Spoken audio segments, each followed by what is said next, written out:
How to destroy the Wraith. The Wraith can use his stealth to ambush you, his speed to cut you off in chase, and even his uncloak lunge to secure hits in some places.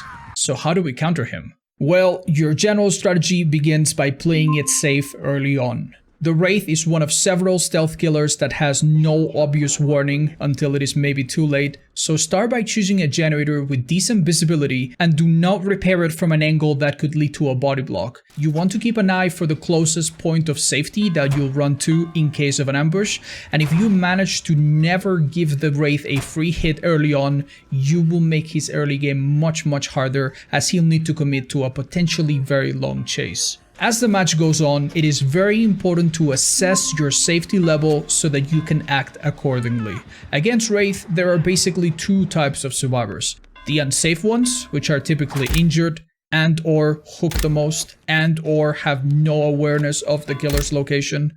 And then we have the safe survivors, which are typically healthy and or have the fewest hooks, if any, and or know exactly where the killer is. If you're one of the lucky safe survivors, your role needs to be very active. You need to be the people going for unhooks, you need to heal or give your medkits to other survivors that need it, you need to do the generators in the most dangerous areas which are very exposed, and even take a hit for a teammate that is vulnerable if the situation calls for it. The unsafe survivors, however, need to play a lot more passive. They should try to heal at all costs, ideally next to some safe structure. They should prioritize working on gens with good visibility and safe structures around them, and ultimately do the absolute best to deny the killer a down, especially close to gens being worked on.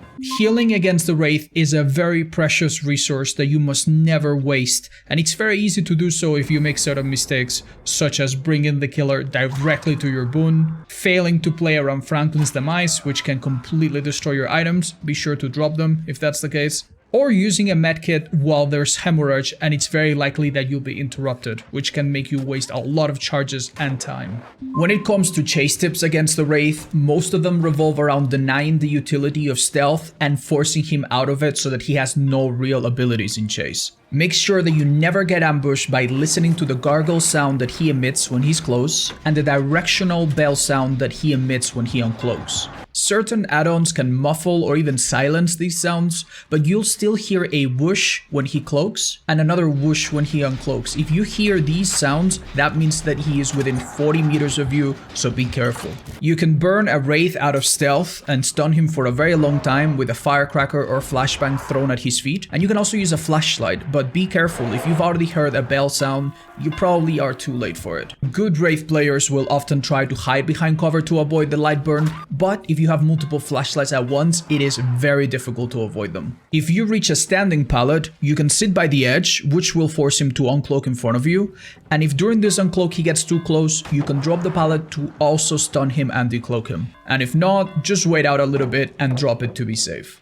When reaching a drop pallet, however, it's actually best to take up the space in front of it to force him to uncloak. If he refuses to, you can actually keep bolting back and forth as much as you want to waste his time until he finally uncloaks. And this same trick can also be done at strong windows. Since he's in cloak mode, he is technically not in chase, so you can vault them back and forth as much as you want and they'll never be entity blocked. Against most other killers, you always want to go in a straight line towards safety, but a cloak Wraith can actually slip past you and body block you. Sometimes in these situations, it's best to take a suboptimal path to body block him and prevent him from getting ahead. If you find yourself at a very unsafe pallet, the type that only has a little bit of loop around it, never let him take over the pallet or else he'll have a guaranteed hit with his lunge. Remember, however, that the Wraith slows himself down very significantly when he uncloaks, so even if you find yourself in a situation like this, you can often try to run away towards another point of safety if he doesn't react fast enough. Remember these basic tips, and even the best Wraith can often lose a game after one bad chase. Good luck.